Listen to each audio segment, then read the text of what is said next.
everybody, welcome to another episode of Eyes on Geopolitics. I'm here with Mick Mulroy, Jason Lyons. I feel like we need to make a t-shirt saying a lot is cooking, because it seems to be the case. There's never like a boring kind of week between times that we speak.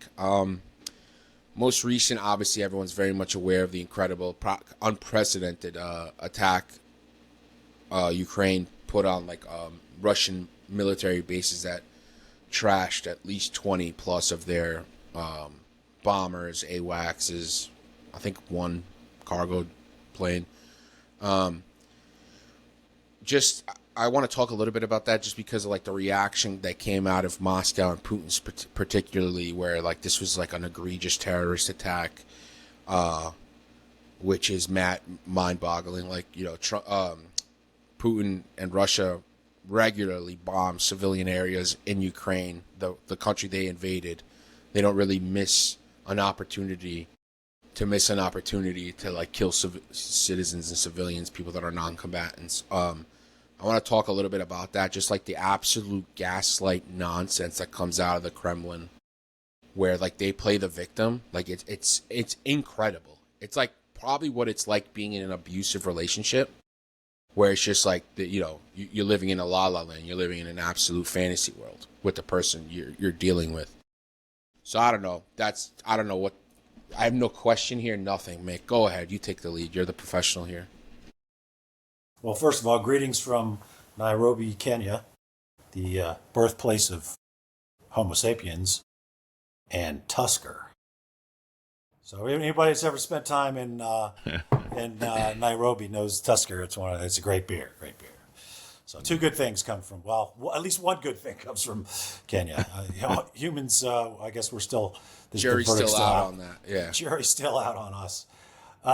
So I would say incredible operation. The ability to set this up is going to be studied by intelligence agencies and special operation forces forever. It's not only a super intelligence-driven operation, but the infusion of technology, the infusion of low-cost technology to have massive billion-dollar impacts, I think will be studied forever. Not just for us to do it, but the fact that most modern militaries are extraordinarily vulnerable to these type of attacks. If it can be done there, it can be done, in a lot of other places. I've seen some people say, they shouldn't have done it because now they're not going to have a ceasefire. I would only say, look, man, I don't know any adversary in history that didn't fight back hard to ever get to a place where they could have a ceasefire that's in their interest. Ever. Right? So laying over and playing dead with a country like Russia or any country that decided to invade you is never going to work out in your benefit. So will they escalate? Yes. Will they attack civilians? Yes. Have they been attacking civilians since February of 2022? Yes. And they're doing it again. So we saw a massive barrage, 450, I think it was 400 drones and 50 cruise and ballistic missiles. And about 400 of them were intercepted. Kudos to the Ukrainian air and missile defense folks. That's impressive. But it's also important to point out, as you pointed out, D, they targeted primarily urban centers, which are civilians. Yeah. So the terrorists in this are clear. If you attack and kill civilians on purpose, for your own political reasons, and this is obviously a political reason, the taking over of country, you're a terrorist, right? So if you attack an airbase, strategic bombers that are sending cruise missiles at your country, you're not a terrorist, you're a military. So that's clear. That's just a basic definition. And I do think now it's really incumbent on the support of Ukraine, Europe, and the United States, and others, because there are others, we usually mention them, but don't forget Japan and other countries around the world to do, to double down on supporting Ukraine. They've showed they have the tenacity, the willingness, the competency, the innovation to fight a country that's way larger than them, and basically fight it to a standstill. If you look at the map a year ago and look at it right now, it's not changed that much.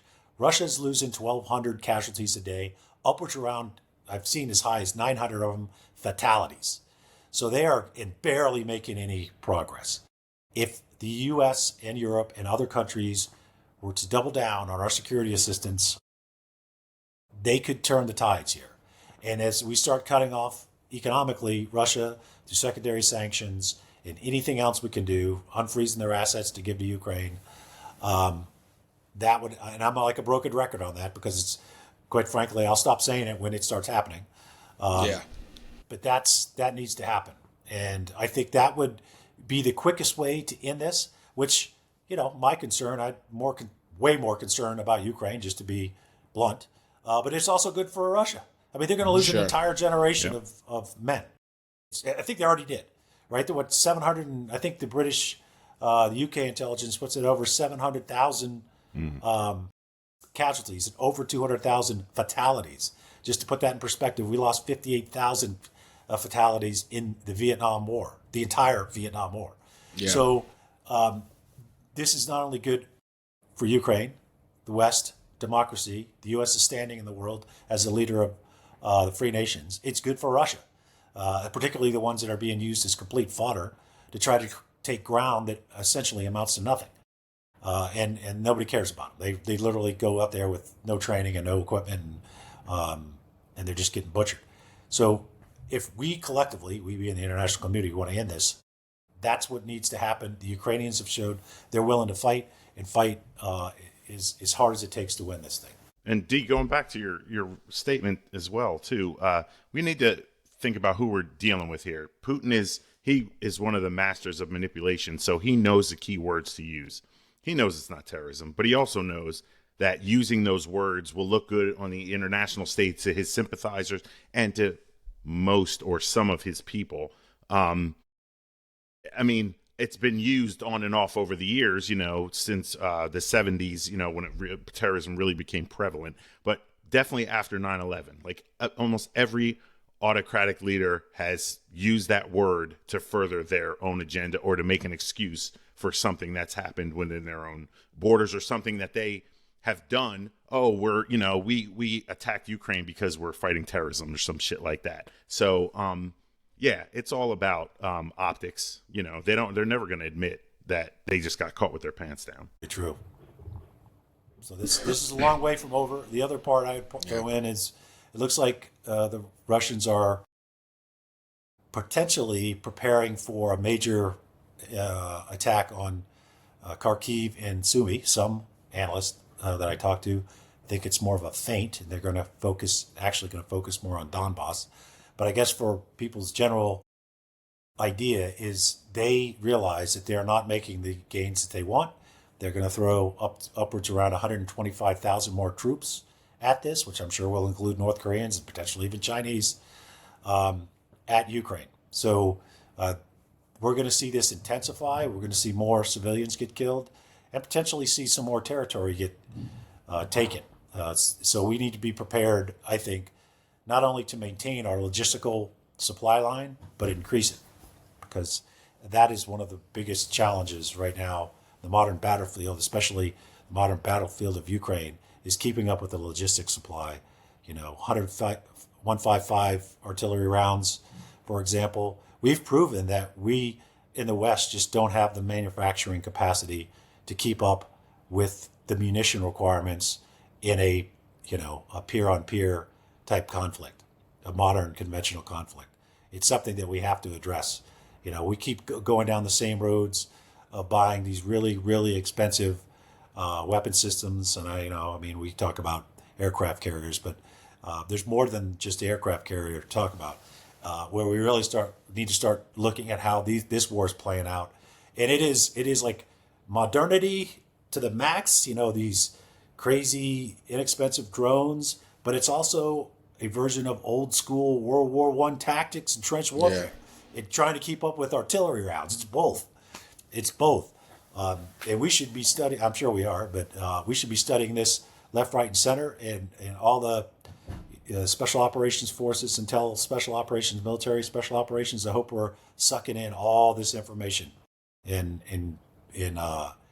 updating our tactics, techniques, and procedures, and our and our ability to fight the next war. Yeah, well said. Hopefully they are doing it, and they can implement it fast. You know what I mean? Like, not just take it from like a white paper to like actual practical functional stuff.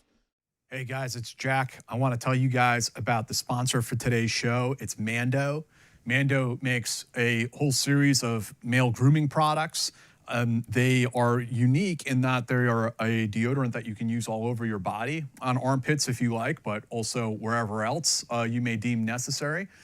And I have been using these products for about 3 months now. I've been using the body wash. It's bourbon leather.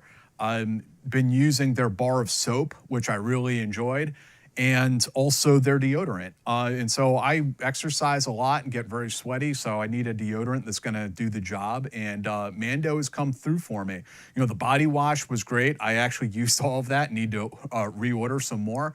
But the bar of soap was also very cool. It was very smooth, actually. So I hope you guys will go and check them out. They have a starter kit that's up there, and they have a special deal for Team House viewers.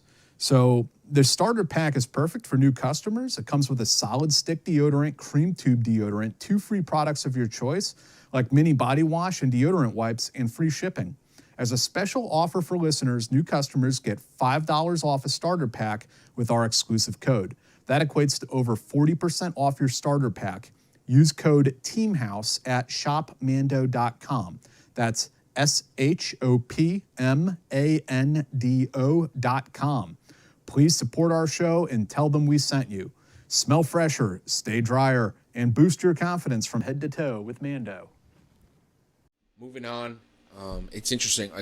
Do we call it I guess the Middle East and Israel and what's going on there in Gaza, Lebanon? Like, there's so much happening. I don't know where we want to start. I guess we could start with there's a humanitarian aid flotilla heading towards Gaza. I think they've arrived at Egypt, near the Gaza-Egypt border.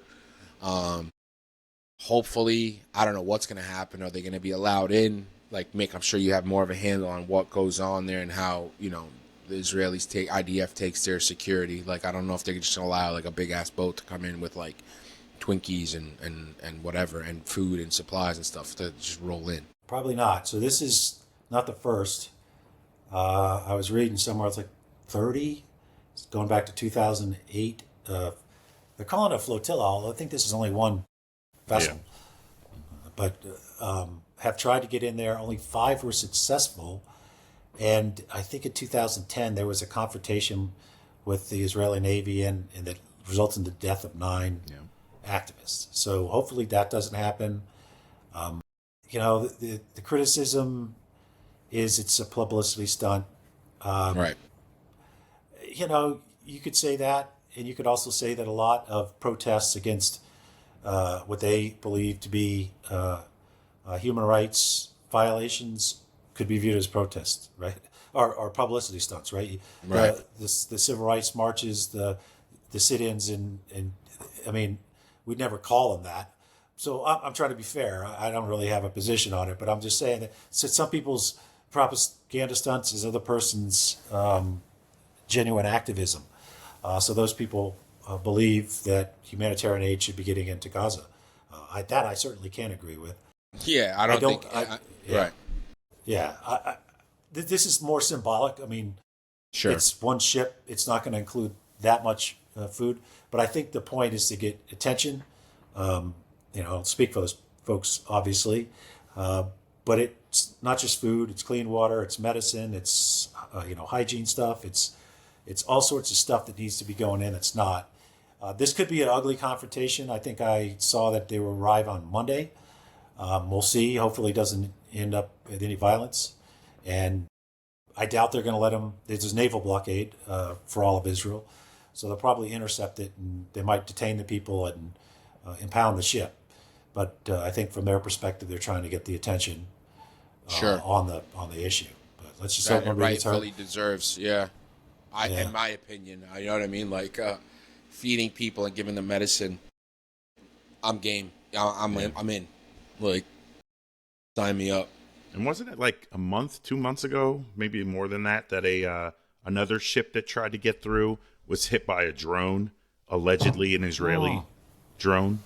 Yeah, I think you're right, Jason. And I think they have drones flying over them right now. I saw a report that Greta Thunberg, Greta Thunberg. yeah, she was doing an interview, and they could hear the drones. I don't know if they were Israeli or other countries, but yeah, this has ended up violent in the past. Let's hope it doesn't again. And I think we should all take stock on the issues that are going on in Gaza, which is we've got almost the entire population in phase 4, IPC phase 4, which is acute hunger, and then close to 500,000, including over 70,000 children, are in phase 5, which is a catastrophic hunger. And the only way that's going to be resolved is major humanitarian aid delivery, which is, I mean, I think the humanitarian sites are closed right now, if I read that correctly. And even when they're open, there was only 1 or 2. There needs to be like 300. If you talk to the people, and, we've worked there before back in the Maritime Corridor days. The World Food Program will tell you they need to have like 200 to 300 and spread out around Gaza, because some people can't move. Some people are disabled, they're injured. They can't get to, the one place in southern Gaza, below Rafah. This needs to hopefully change. I have a lot of empathy and sympathy for the Israeli people, and I hope Hamas all burns in hell, to be frank. But I think you should be able to do both. You should be able to take the fight to the enemy, and you should be able to feed hungry, innocent civilians at the same time, and make sure that they get the food and medicine they deserve. I lost my train of thought, which is normal. I'm gonna cut this out, make me look as smart as possible. The other part that was in the news this week is Netanyahu arming random gangs in Gaza. I don't know if you tried. I saw that. Nick, me and you are mind melding, because that's what I wanted to talk about. Yeah. Do you want to ask a question so you can start there? No, I'm not going to actually cut it out. Okay. No, it was like a joke. Yeah. I'm not going to. Just say, that's the way to do it, man. You just roll it. Just rock and roll, bro. All right. So there's a group, I think they're called Al-Shabaab, or that's the name, the guy's. No, his last name. Abu Shabab is his name. Abu Shabab. I'll remember. It's like Freedom Group or something like that. It's a gang. It's caused a lot of consternation in Israel, as it should, on the left and the right. They're trying to arm this group. They're well known for popular group. They've also looted the hell out of aid convoys consistently, and they turn around selling the food at really high prices to the same civilians are supposed to care for. So they're not good folks. They're really not good folks. They're opposed to Hamas, but Hamas, at the end of the day, it's a terrorist organization for sure, but it's a gang, and this is just another gang. So, I mean, I think we can all get the concept, but the problem is it's going to further destabilize Gaza. It's going to cause more death and destruction, and who the hell knows if they don't turn on you, right? I was just going to say, now you're creating your next operation. Yeah. Well, I mean, that's what Israel did before, right? When they armed this armed group that ended up being Hamas against Fatah, right? Like, isn't that what they did in like the 80s? So it's called Freedom Group Gaza Al-Shabaab. It's nice how he gets his name in there too. It's smart. You got to brand, Shabab right? means student, I think, in Arabic. Yeah, or boys. Yeah, like Al-Shabaab, if you think of Al-Shabaab, the Al-Qaeda affiliate in Somalia, it's like, they say it's like a cross between the young men and students. So his name is Abu Shabab. It's interesting too, So like it's just Netanyahu came out like defending that they're doing that. You know what I mean? Like, I guess it got out and he just went out and started like spinning for, arming these guys. I guess anything is better than Hamas. I'm sure they're not like fucking, peace-loving, amazing people. No, they're taking advantage of their own people right now. Yeah. I'd say the alternative would be, and this is something the international community could do other than just send out tweets, is to actually build an internal Palestinian security force, a police force, not a military, police force. They can vet. Remember, just in Gaza alone, there's 2.2 million people. only 30,000 people were Hamas. And now I'm guessing it's around 10,000. So there's a big pool to go from that you could train. You could vet first. You have to do a lot in selection, vetting, making sure they're not attached to a terrorist organization. Train them as police officers so they can both secure the population and prevent gangs from taking hold or taking back hold. That's something the international community could be doing right now. You could be, ferreting people out, training them in another country, maybe Egypt, for example, and then getting them back in there so that the IDF can eventually withdraw. Because if I was, in the Israeli security cabinet, I'm not withdrawing if there's nobody that's going to take my place other than Hamas. So I think the international community would be well served by becoming involved in that. Apparently, Secretary Blinken tried to get people to donate to a multinational force. They said not only no, but hell no. So that the only thing I see left is, other than private security, which is not, I think, a long-term answer. I think Palestinians want to be basically run by Palestinians, and they want to look up and see a police force of Palestinians. So in order to do that, we have to vet them and train them and get them back in there and get ready to replace Hamas, which hopefully gets squashed entirely. Man, that's a tall order. It is. Man, It's for God's sakes. way Is there easier nothing said else? than done. Well, I mean, you could train them in Gaza, or you could train them in the West Bank, I guess, and send them in to start like a rotation. Yeah. So it's, taking them out of the country, that is just problematic. I get that as a guy who trained a lot of partner forces. But you could also train them there, train them in the West Bank. Yeah. It'd be hard to train them there. It's the middle of the war zone, right? Yeah. But there has to be a solution that leads away from a permanent occupation of Gaza by Israel, which is where it is going right now, for sure. And I think we can all agree, even if you don't agree with them, Israel doesn't care what the rest of the world says if that problem isn't fixed. They're going to stay. It's going to be a permanent occupation, no matter how many flotillas you send in. Freedom flotillas. Yeah. So what's the aim of arming this militia group or this criminal gang group? Is it just to fight Hamas? That's the concept. That's it. They take, and they're permanent. But then you could end up with a group that's completely undisciplined, criminal, prove that they didn't care, at all about the civilian population. They were stealing food from them, right? So that can't be the new police force. Or if it is, you're in trouble, or they're in trouble.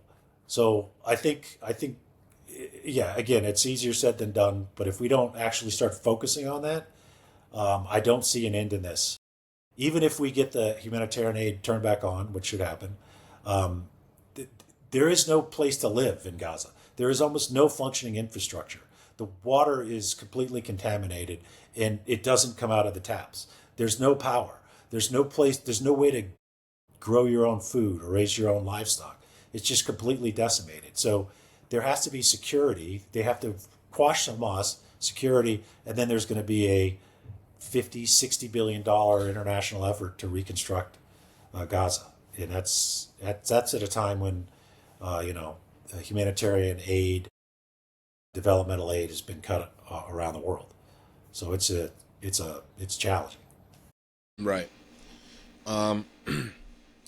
Another bit that happened this week: UN Security Council vote to call for a ceasefire in Gaza. Everyone voted for it except the United States, who vetoed it. We all know the fucking UN is basically symbolic at this point, right? Mm-hmm. Even if they did pass a resolution, who's going to enforce it? They're not gonna. They need the United States, or they need a European, union to get involved and build a coalition. So the fact that it's a symbolic thing. I don't understand why we need to act like Israel's proxy in the Security Council, man. I'm going to be honest. I know people might say it sets a precedent. It could open up, other avenues in terms of being able to sanction Israel and stuff like that. But if we're not going with it, going to go along with any kind of sanction, what's the harm in not vetoing a Security Council vote? So I think from the U.S. perspective, they don't want to put pressure on Israel to end the war before Hamas is destroyed, right? So, and that's what you're calling for. It's not a resolution to increase humanitarian assistance, which, I mean, as you can tell, I would support. Not that it matters Sure. what I support.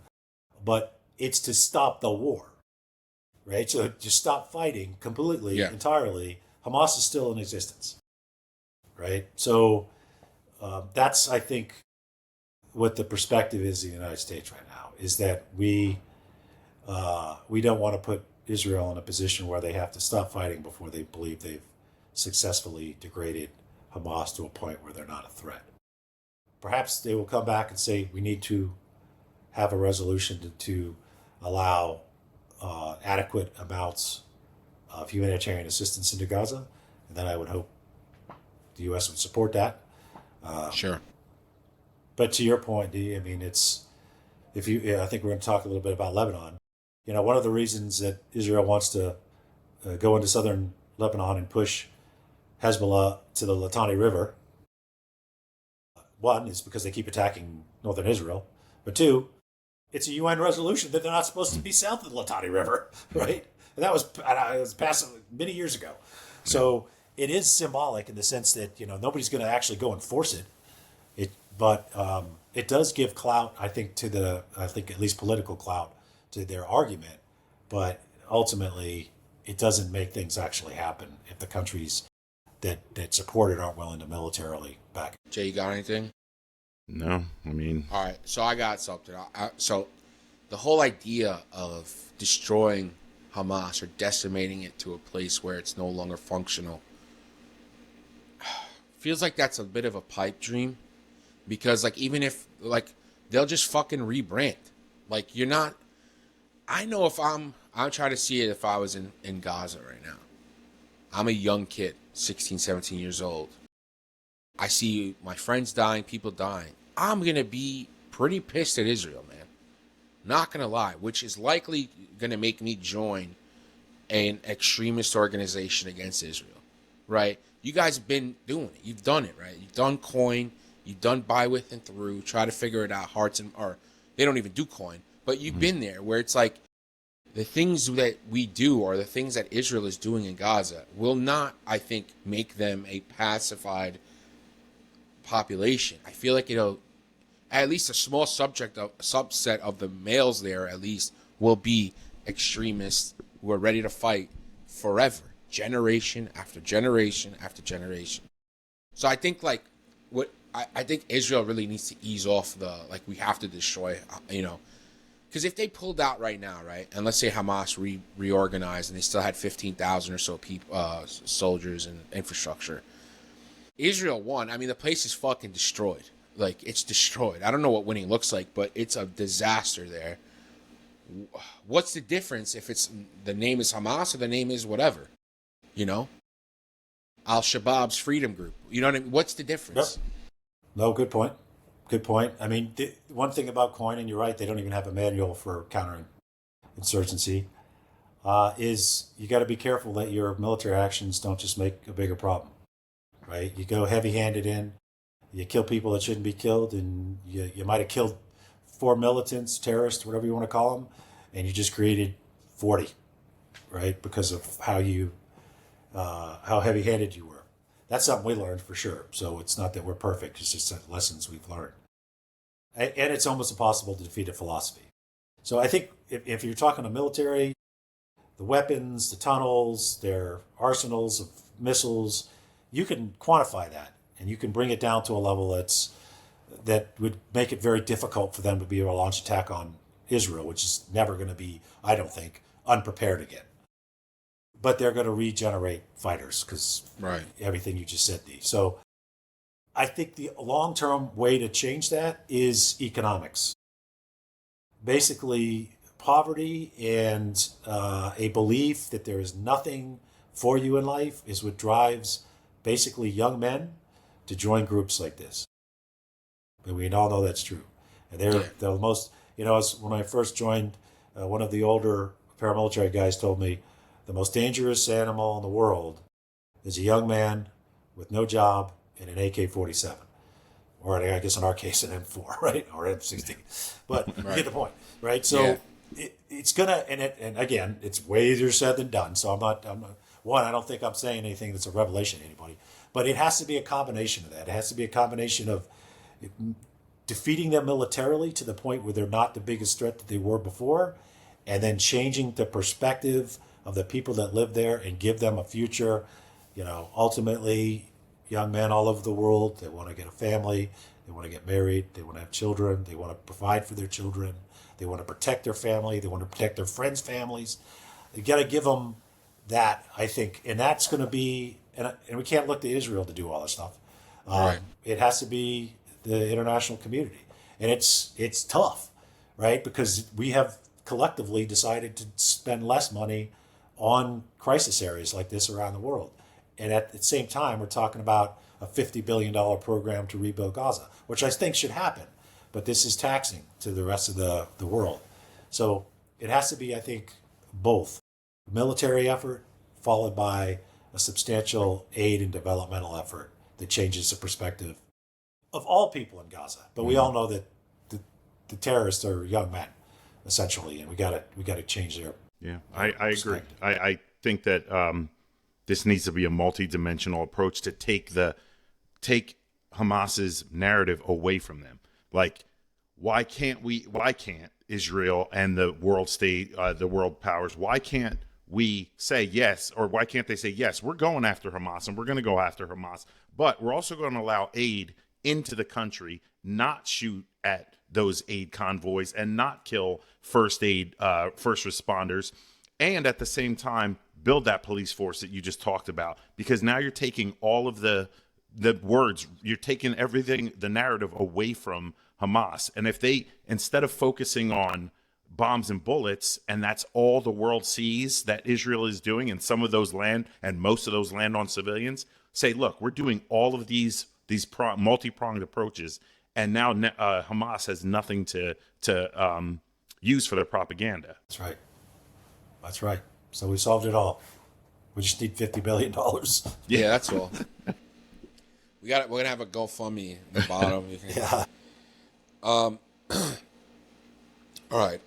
Moving on to quick question. You guys are the military and strategic experts, right? You've done this for a long time. Wouldn't it make more sense to really degrade Hamas?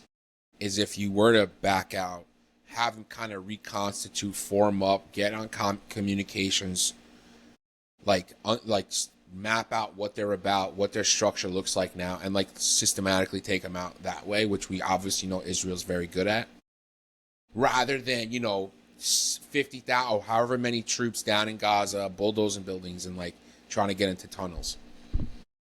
I think that would be the plan if they pulled out too. But right now, I think they occupy around 45% of Gaza. Their goal is up to 75%. So there's 5 divisions right there now, and I think they're moving in tens of thousands more. So this is far from over. And I think there is some truth behind the idea, and I think more importantly, Israelis believe this. Netanyahu doesn't want the war to be over. Right. He's concerned that the war's over, he's out of power. They held him accountable for this whole thing in the first place, and then he'll face all the corruption legal stuff. Yeah, and that's a pretty crappy way to keep a war, reason to keep a war going. And I know a lot of Israelis, got a lot of Israeli friends, and I'm not going to name them. A lot of them are military people, and they all believe that. It's anecdotal. I didn't do a survey. Sure. But that makes a lot of them mad. And the other part of this, obviously, it pales in comparison to the crisis for the Palestinians in Gaza.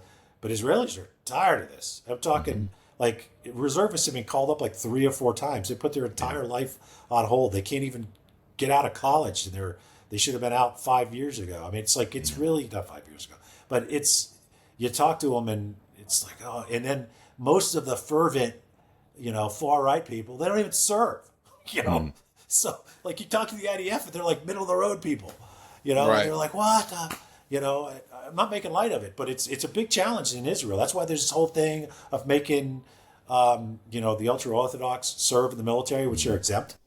Yeah. A lot of the people that actually serve are middle of the road folks that I think would want to see this war over, because they're the ones fighting it, and they're taking a toll. It's taking a toll on the next generation of Israelis for sure. So I think hopefully there's enough pressure that brings this to an end. And of course, the hostages need to be. The other part about it is Hamas could have accepted the damn offer. Yeah. Right? 60 days, humanitarian aid, 10 hostages released. They want the permanent, they wanted Israel to agree to permanently withdraw before they even agreed to turn over all the hostages. Think about that one. Yeah. So they don't get, I mean, they're a terrorist organization, so I guess we can't hold them to too high of a standard, but they should have accepted the offer by the United States to have a ceasefire. If they cared at all about, which they don't, I think it's clear, but the people of Palestine, the Palestinians of Gaza, they would have accepted that offer, even if it didn't mean that Israel had agreed to a full withdrawal of forces. All right, sticking in the region, a different country though. Israel hitting Lebanon in the last few days or so. Mick, what are you tracking with that? I know they try to say it was like a Hezbollah kind of like a drone manufacturing plant or something That's like right. that. That's right. They said it was an Iranian-supported drone manufacturing facility that they hit. They also said that the Lebanese armed forces, which we've worked with for a long period of time, and they're a good military for the in that region, are not moving fast enough to replace Hezbollah positions in southern Lebanon. So that was part of the November 24 ceasefire agreement. So Aoun, the president, who was former head of the LAF, and somebody the U.S. historically has a very good relationship with, particularly the Department of Defense, myself included, he's in a rock and a hard place. It's very difficult to disarm a militant group in your country that's essentially, you have to look at the numbers, but it's almost in parity with the LAF, right?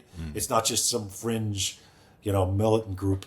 It's a very heavily armed, even though Israel did a hell of a number against them. So this could kick back off. It really could. And this would not be good for Lebanon at all. Wouldn't be good for Israel, and they'd be fighting full on in another front. And it would destabilize the region even further and make it less likely you would ever get to a conclusion in Gaza. So it's something to watch. I think a lot of people took their eye off it because of the ceasefire, which was good. And right now the U.S., I think, have stopped all, at least high-level diplomatic visits to Beirut because of it. Because of like security concerns? Because they don't believe that the Lebanese government is moving fast enough to implement the ceasefire agreement and disarm Hezbollah. Right. It's wild to me, man. I mean, also what's going on in Syria as well, right? Like Israel's bombing Syria too. Yes. They're itching to bomb Iran too. It's like, how many fronts can you really have? And that could be coming. And, you're seeing more and more reports, media reports on the difficulty of actually doing major damage to the Iranian nuclear program.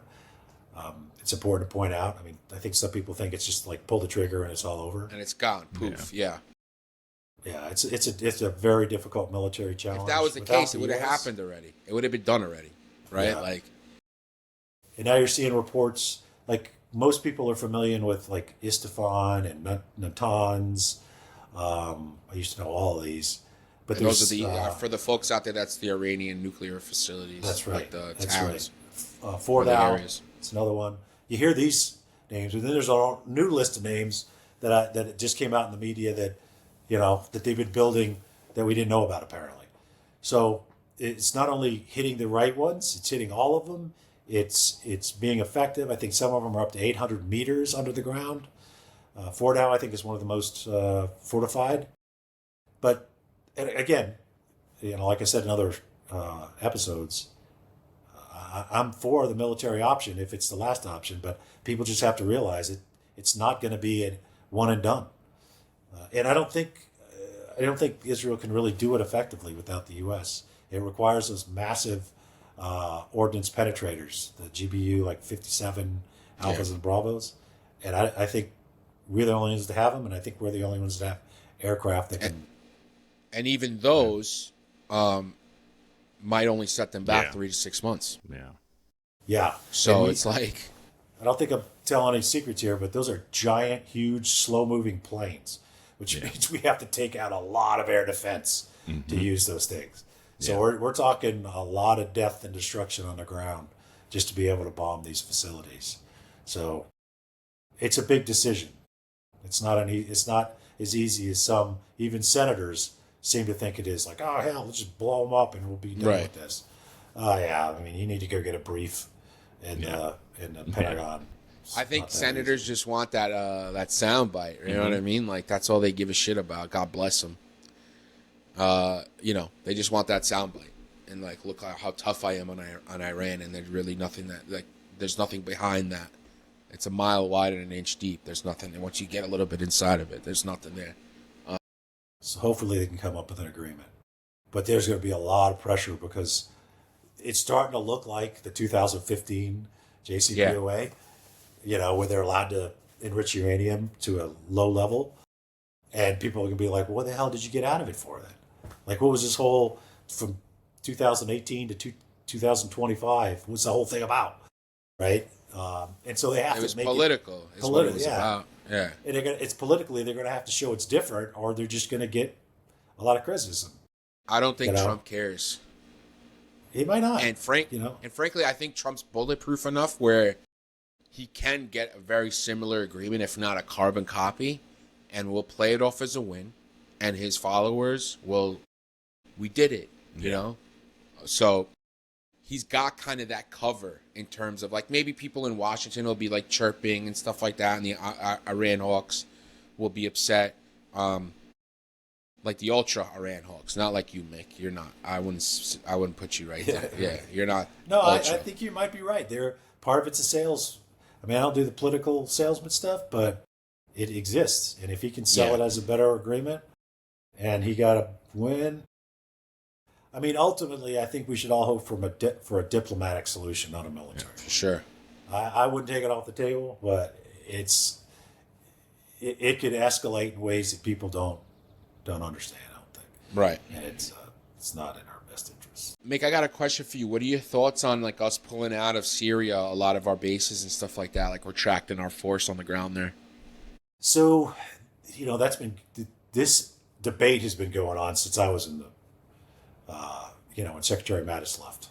I don't know if I guys ever told you that, but I was undergoing one of those treatments for men when they hit 50. You know what I'm talking about?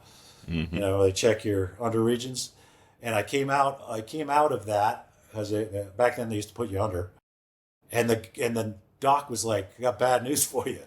I'm like, "Oh, you find something?" He goes, "No, you're fine. Your boss quit." I'm like, "What?" That's the doc that tells you that? Yeah. He said Secretary Mattis resigned. So we've been going. In part, I bring that up. Kind of funny story, but we've been talking about the full withdrawal of U.S. military forces from Syria all the way back then. It was like 2017 or 18 maybe. I think we're still to a point where cooler heads prevail, and the politicians understand that it's one of the most effective partner forces we ever had, the SDF. And I've been involved a lot. I wasn't really involved in them, so I don't feel bad saying it. I was not tooting, my own horn here. God bless all the folks in the military and the agency that put that force together and supported them. And then, of course, especially the SDF themselves, which did 90% of the fighting and dying out there to defeat ISIS and ensure it didn't come back. So I think what happens is ultimately people go, we have very few people on the ground. We're providing key intelligence support, operational planning support, and some maneuver support.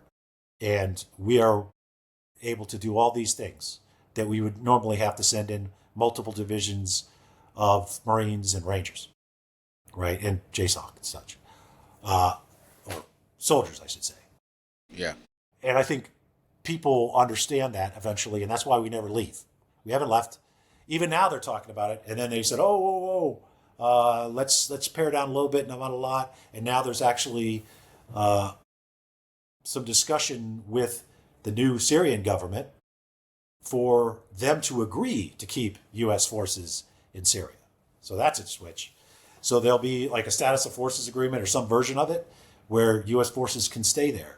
And from my perspective, it's important that we do for the defeat of ISIS. It also counters Iran, which is on its back foot in Syria right now, way back foot. It counters Russia, which is also on its way back foot. It's good for the United States. We don't have people directly involved in the fight. It's, of course, still a war zone, but we're not the primary fighters, and we support them. And I think we should continue that. So that is the current status. Last thing I saw or spoke to somebody about is we're actually working with the government in Syria to formalize our presence on the ground. And I think that's in our interest. Yeah, interesting. It'd be interesting to see. I mean, it's wild how like enemies become like partners and stuff like that. It's very interesting. I mean, I get it. Like HTS is a offshoot of Al Qaeda. They hate ISIS, so I guess let's work with them. It's obviously more complicated than that. This guy wants to be a statesman and stuff like that, but he's still a trust. See how it plays I out. wouldn't even say a trust but verify. He's a verify and verify in my book. Right? Yeah. He started Al Qaeda in Syria, and he was obviously our enemy. But he's saying the right things and doing the right things. And the last thing Syria needs is a renewal of the civil war. So if he proves to be honest on his inclusion of everybody, his adherence to basic human rights or human rights in general, and he has an election, that's going to be the big test. Have an election, have the Syrian people. Well, Can we make a bet? Let's take futures Bet on at Tusker. that. Yeah, I'm in. I'm going to say it's a negative on that. And if it is an election, it's going to be like a bullshit one. What are we talking about? He wants to be the boss. I get it. Who doesn't? We need Maybe more I'm wrong. presidents in the world that are actually presidents, that are actually elected by the people, not just a self-declared title of president. Yeah. Anything else? Tickling your fancies? I think we covered a lot, man. I think we're good. Yeah. I want everyone to do us a favor. I want everyone to go, and if you're interested in checking out these guys, go to their links in the description. They're all there. Check out Fogbow, Lobo from Mick, endchildsoldiering.org. Awesome, incredible organization, fighting a fight that needs to be fought. So, anything else? Andy Milburn, of course, we miss him dearly. Check out his book, When the Tempest Gathers. Link is in the description. If you want to support the show, best place to do it is patreon.com/theteamhouse. That link is in the description as well. You get both the Team House and Eyes on Geopolitics absolutely ad-free, and you get it early as well. And yeah, that was just great, guys. Thank you. We'll be coming to you next week from Juba. Nice. Sweet. Hey guys, it's Jack. I just want to talk to you for a moment about how you can support the show if you've been watching it, enjoying it, but you'd like to get a little bit more involved and help us continue to do this. You can check out our Patreon. It is patreon.com/theteamhouse. And for $5 a month, you can get access to all of these episodes of The Team House ad-free. The same goes with our affiliated podcast, Eyes On, with Andy Milburn, Jason Lyons, Mick Mulroy. That one, you will also get all of those episodes ad-free. And you support the channel and the show, and we really appreciate it. The Patreon members are literally what has helped this company, this small business survive, especially during our early years. And you are what continues to help this thing going, even as we navigate the turbulent world of YouTube advertising. So we really appreciate all of you guys. There's going to be a link down in the description to that Patreon page, and there is also going to be a link to our new merch shop. So if you guys want to go and get some Team House merchandise, we got stickers, and we also have patches. And I should mention, if you sign up for Patreon at $10 a month, we will mail you this patch as well. So we really appreciate that. But they're also for sale on the merch shop. And additionally, they got t-shirts up there, water bottles, a tote bag, coffee mugs, all that good stuff.